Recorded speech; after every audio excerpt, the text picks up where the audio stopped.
Hello everyone. Kevin from K-Tech Services. Digitizing video here. This is the R. This is part three. Okay, let's get right into it. So after our part two, we kind of did the satin stitch for the outline stitch. Now we're going to kind of jump into the foam scenarios here. So we're going to go and actually turn that off, and let's just go ahead and set the printer. Right now it's a fill stitch, so we're going to kind of change all this and get it all ready for foam. Okay, so the first thing I'm going to do is right click, go to properties, and then turn off the automatic. Oh, let me move myself over here real quick. Okay, so fill stitch, we're going to turn that to a satin. We're going to leave auto density on. Now for the density level, because I'm using Gnold 3 millimeter foam dense. Okay, so everything's going to be kind of different depending on the foam, but this R works and is digitized for Gnold dense 3 millimeter foam. Okay, I'm going to make sure that's at 70%. And then I'll make sure short stitches turned off. We want short stitches turned off, okay? And then I'm going to do 0, because I don't want the automatic fill feature to be turned on, and that's going to turn it into a fill stitch. Okay, so the next step is underlay. We do not want any underlay in this, so we're going to turn both of them off. Compensation, 2 is fine. We can leave that. 8 points. I always do 8 points on the minimum. And on the lock stitch, I'm going to do, that's fine to make sure it's at 3, and we're good to go. Okay, so we have that set for the Gnold 3 millimeter dense foam. Okay, now we need to set this all up. Now, if you look at my other R's, okay, so basically here, I do this in certain, I do that first, this leg first, that second, this third, fourth, and then fifth. Okay, now with auto as it is, and it's one element right now, it just picks and chooses which parts to do when. There's no way to tell it, oh, I want it to do this part first and that part second. I requested that feature. I don't know. Hopefully, we'll see it sometime in the near future. I don't know, but that's how the feature that I would love to see, because it makes things a lot easier.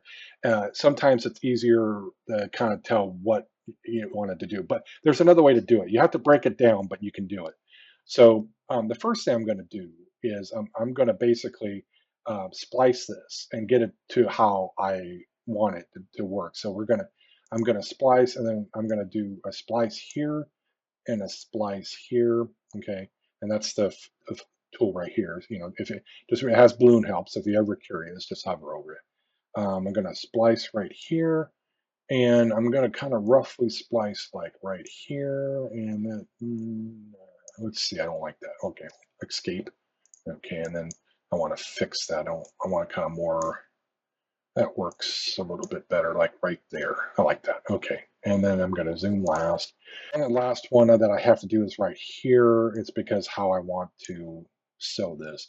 Okay, so now I got all my splices the way that I want it. Now, I'm going to go ahead and just set this up and kind of digitize it, but then on the last, I'm going to put the caps. I'm going to explain what caps are, and then I'm going to do the underlay to lock in the foam. I'll do that last. Okay, I need to decompile it. So go to operations and then say break object. And what that's going to do, instead of being all one, now it's going to actually do it in pieces. And that's what I want, because I have to change the sewing order of the R.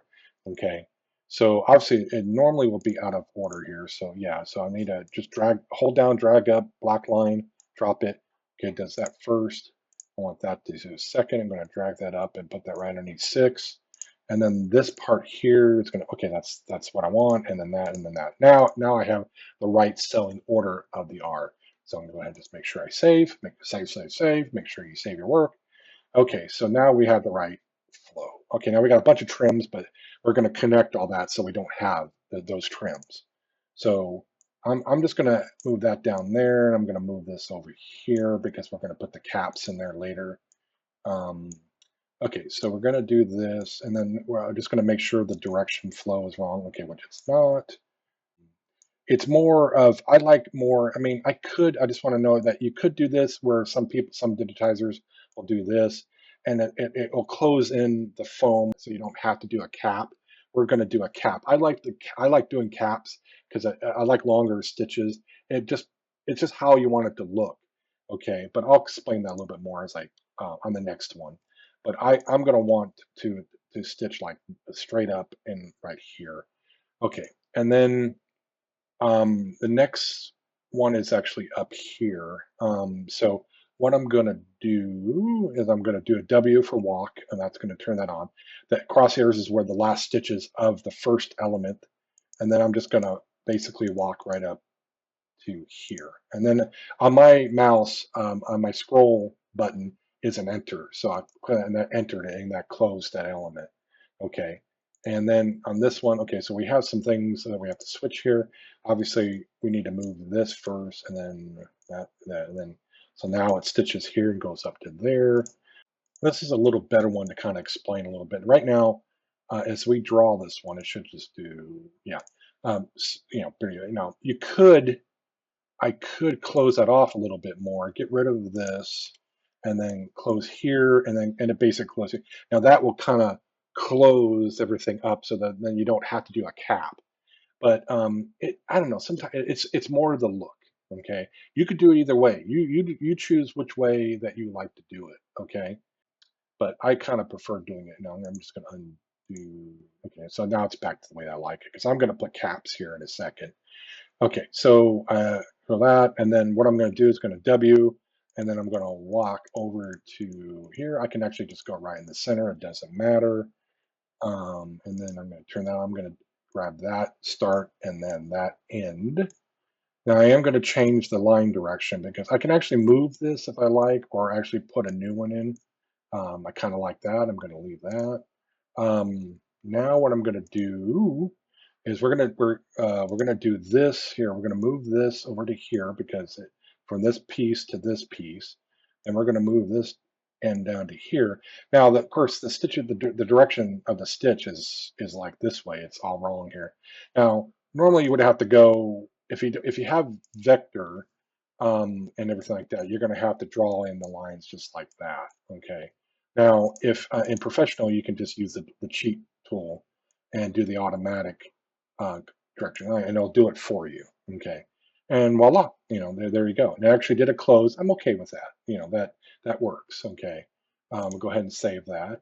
And then the last but not least, the last line, we'll move that over to here. And then you can end here. Now we close off a little bit on this over here, so that's not a bad idea. So we'll go ahead and yeah, we're kind of good with that. Boom. Okay.